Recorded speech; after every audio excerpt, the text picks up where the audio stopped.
لماذا لم يتواجد عمر السومة في قائمة منتخب سوريا الأول في بطولة كأس العرب؟ بداية، رأينا أن فيراستي رئيس الاتحاد الرياضي قد أشار إلى أن عمر لم يرد على الدعوة التي تلقاها قبل بطولة كأس العرب. طبعا خرج اللاعب وكذب تلك الأقاويل إذا صح التعبير، وقال أنه سيوضح أو سيحتفظ بحق الرد إلى بعد بطولة كأس العرب حفاظا على مستوى المنتخب أو لمصلحة المنتخب.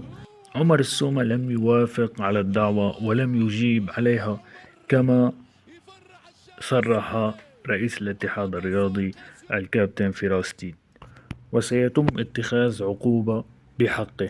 أما بالنسبة لي، أظن أن سبب عدم الرد من قبل عمر السومة على تلك الدعوة أنه لا يريد تمثيل منتخب سوريا في تلك البطولة. هل مشكلة صغيرة أو أي عائق؟ أنت لست مصاب، عمر ليس مصاب، وهو متواجد حاليا في الإمارات مع فريق الحزم السعودي، فلماذا ترفض الدعوة؟ هناك مشكلة بينك وبين مدير المنتخب يمكنك أن تحلها. هل تحتاج إلى ورقة لإثبات أصولك السورية مثلا؟ أنا ضد فكرة عمر السومة، ومتأكد أن الاتحاد السوري قد أرسل الدعوة لعمر السومة وهو الذي لم يوافق عليها.